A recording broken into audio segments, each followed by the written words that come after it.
હવામાન વિભાગ દ્વારા રાજ્યમાં આગામી 8 જૂન સુધી છૂટાછવાયા વરસાદની આગાહી કરવામાં આવી છે। રાજ્યમાં ક્યાંક હળવો તો ક્યાંક મધ્યમ વરસાદ રહેવાની શક્યતાઓ છે। ઉત્તર ગુજરાત, સૌરાષ્ટ્ર અને દક્ષિણ ગુજરાતના વરસાદની આગાહી છે। આજે ગાજવીજ અને ભારે પવન સાથે હળવો વરસાદ વરસી શકે છે। અમદાવાદ અને ગાંધીનગરમાં પણ હળવા વરસાદની આગાહી કરવામાં આવી છે। બનાસકાંઠા, સાબરકાંઠા, પાટણ, મહેસાણા, અરવલ્લી, મહીસાગર, દાહોદ, પંચમહાલ, અમદાવાદ, ગાંધીનગર, ખેડા, આણંદ, વડોદરા, છોટાઉદેપુર, ભરૂચ, નર્મદા, સુરત, તાપી, નવસારી, ડાંગ, વલસાડ, દમણ, દાદરાનગર હવેલીમાં મધ્યમ વરસાદની આગાહી કરવામાં આવી છે, જ્યારે કે સુરેન્દ્રનગર, બોટાદ, અમરેલી, ભાવનગર, ગીર સોમનાથ અને દીવમાં હળવા વરસાદની આગાહી છે।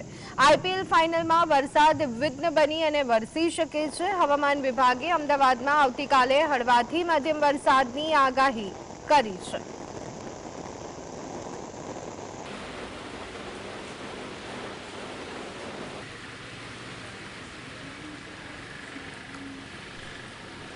कल का जो हमारा पूर्वानुमान है, इसमें आइसोलेटेड जगह में लाइट टू मॉडरेट रेनफॉल है। अहमदाबाद के लिए स्पेशली हम तो लाइट टू मॉडरेट रेन का पूर्वानुमान दिया हुआ है।